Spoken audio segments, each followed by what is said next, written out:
وعلى أهل بيته الطيبين الطاهرين المعصومين ولعنة الله على أعدائهم أجمعين. السلام على الحسين وعلى علي بن الحسين وعلى أولاد الحسين وعلى أصحاب الحسين. درود محمد وعلى محمد کی ذات میں.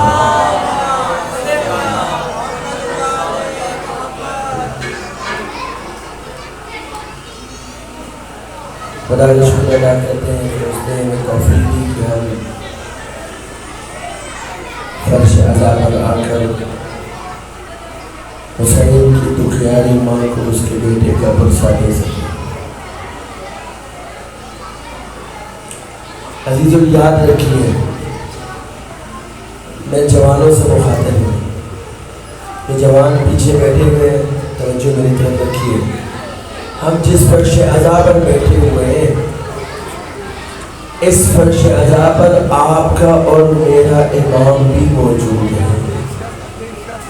وہ امام جس نے کوفہ سے شام تک شرابی کے دربار میں اپنی بیویوں کے ساتھ سفر کیا ہے. وہ امام دیکھتا ہے کہ آپ اور میں فرش عزا پر کیسے بیٹھتے ہیں. عزیزو ذرا مجھے یہ بتاؤ، اگر کوئی ہمارا مر جائے اور ہم اپنے کسی عزیز کی پھوڑی کی مجلس پر بیٹھے ہوں، اس کے احسان ثواب کی مجلس پر بیٹھے ہوں، کیا ہم کسی سے مذاق کریں گے؟ کیا ہم کسی سے باتیں کریں گے؟ کیا ہم اس وقت فرش عزا پر پاؤں لمبے کر کر بیٹھیں گے؟ ہمارا دھیان ہوگا کہ اس طرح سے بیٹھے کہ کسی کو یہ محسوس نہ ہونے پائے کہ ہمیں غم نہیں ہے. جب فرش عزا حسینی پر بیٹھتے ہو تو اپنے اعضاء و جوارح سے اپنے وقت کے امام کو بتاؤ کہ ہمیں واقعی آپ کے جد کا غم ہے. میری مائیں، میری بہنیں قابل احترام ہیں، آپ تشریف لاتی ہیں، بچے آپ کے ساتھ موجود ہوتے ہیں. یہ بچوں کو سنبھالنا آپ کی ذمہ داری ہے. محفل کے اندر، مجلس کے اندر اگر آج ہم اپنے بچوں کو نہیں سکھا پائیں گے کہ جب ہم مجلس میں بیٹھتے ہیں تو کس احترام اور ادب سے بیٹھنا ہے، کل کیا توقع کرتے ہیں جب ہم قبر میں پڑے ہوں گے تو یہ بچے حسین کی مجلس ایسے ہی شور کے ساتھ وفا کریں گے.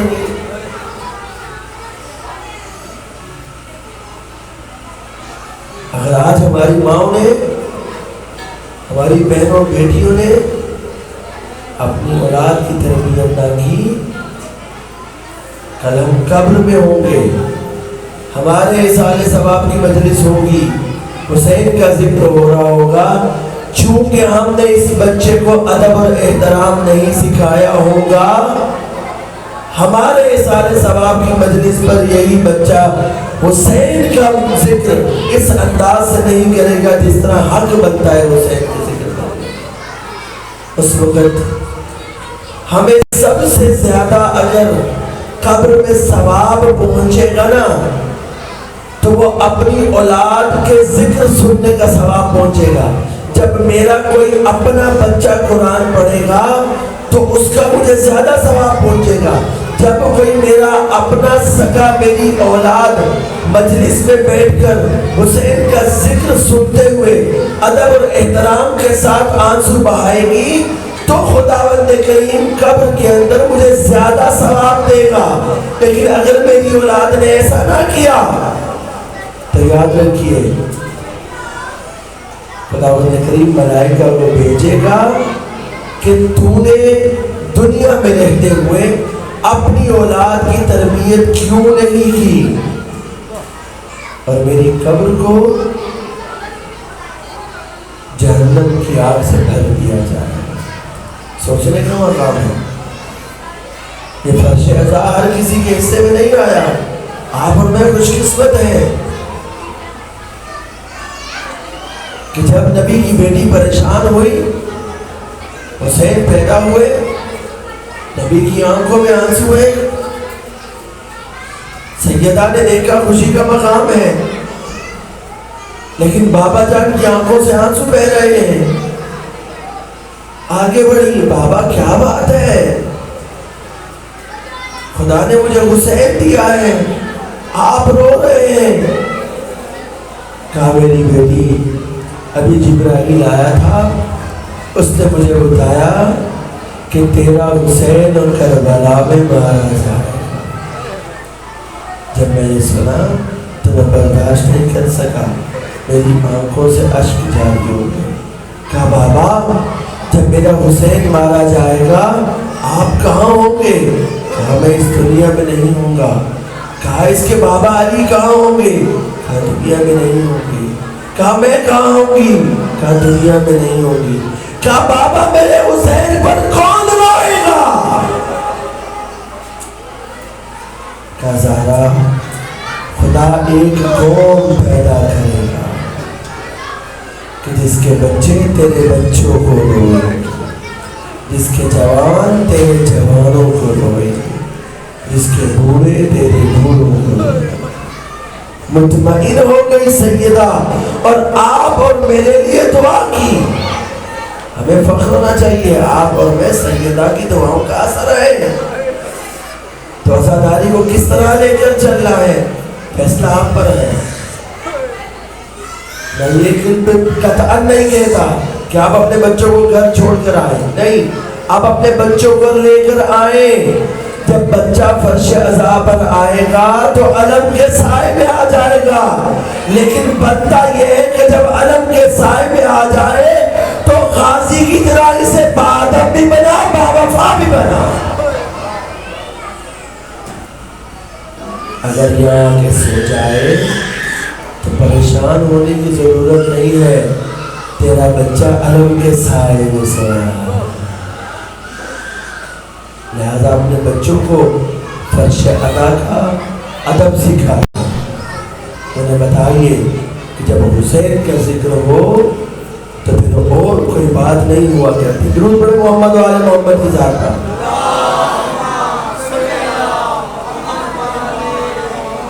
موضوع ہمارا چل رہا تھا حسین وارث انبیاء، اور کل ہم حضرت نوح علیہ السلام کے حوالے سے کچھ آیات آپ کی خدمت میں پیش کرنے میں کافی حد تک کامیاب ہوئے، اور ایک حدیث آپ کی سماعت کی نظر کی تھی، ان الحسین مصباح الہدی و سفینۃ النجاۃ، حسین ہدایت کا چراغ اور نجات کی کشتی۔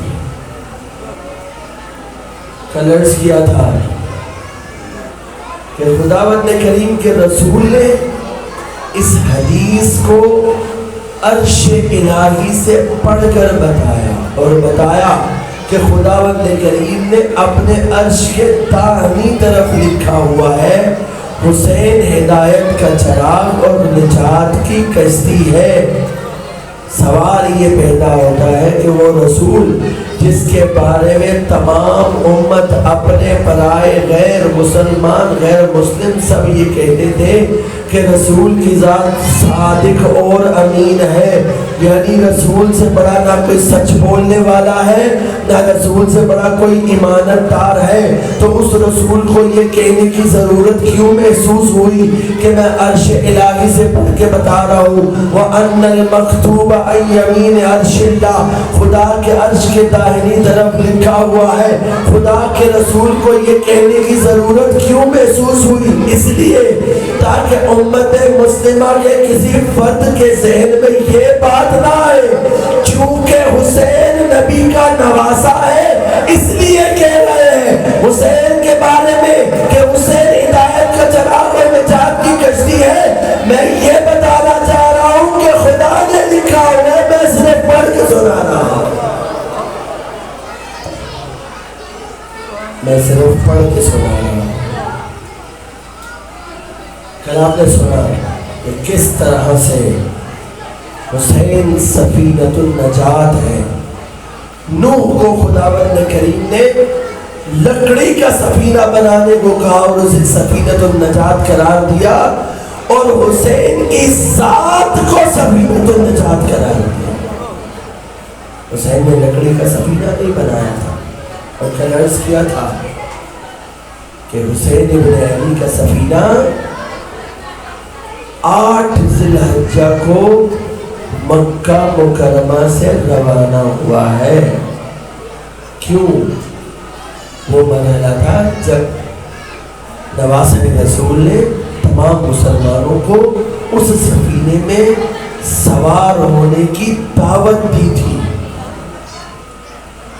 لیکن ہوا کیا؟ انشاءاللہ بعد میں عرض کروں گا. کمال دیکھیے, ہمارے پر الزام ہے کہ ہم صرف علی کے فضائل بیان کرتے ہیں, صرف حسین حسین کرتے ہیں, دعا بھی مانگتے ہیں, مرے تو حسین حسین کرتے ہیں, اٹھے تو علی علی کرتے ہیں. ہم پر ایلیگیشن یہ ہے کہ ہم مصطفیٰ کا ذکر نہیں کرتے. ارے جاہلو, جس انداز میں ہم مصطفیٰ کا ذکر کرتے ہیں کوئی قوم کر ہی نہیں سکتی. کیوں؟ مصطفیٰ کا کمال دیکھیے. مصطفیٰ نے عرش الہی سے پڑھ کے بتایا کہ خداوند کریم نے عرش پہ لکھا ہوا ہے. میں کہتا ہوں یہ کمال ہے لسان مصطفیٰ کا. جب وہ بولے اور اس بولنے کی نسبت خدا کی طرف دے دے تو وہ قرآن بن جاتا ہے, جب اپنی طرف دے دے تو وہ حدیث بن جاتا ہے. اور یہ بھی اس کی مہربانی ہے نا کہ وہ کلام کر کے یہ بتا دیتا ہے کہ یہ خدا کا کلام ہے, یہ میرا کلام ہے. ورنہ ہم تو اتنے جاہل ہیں, ہم فرق نہیں کر سکتے کہ خدا کا کلام کیا ہے اور اس کے نبی کا کلام کیا ہے. نبی نے کبھی بھی خدا کے کلام کو اپنی طرف نسبت نہیں دی. توجہ ہے. اچھا, ایک عجیب معاملہ یہ ہے کہ حسین ابن علی کا یہ سفینۃ النجات ہونا, یعنی کیا مطلب؟ شفیع ہونا, شافع روز محشر ہونا. اس کی جو نسبت حسین ابن علی کے ساتھ معصومین میں نظر آتی ہے نا, اور کسی معصوم کے ساتھ نظر نہیں آتی. ہمارا ہر معصوم شافع روز محشر ہے. میں نے کل بھی عرض کیا تھا خداوند کریم نے نوح کی قوم کو ایک سفینہ دیا تھا, تیرے اور میرے رسول نے ہمیں 13 سفینے دے دیے اور کہا جس میں 4 سوار ہو جائے نجات پا جاؤ گے.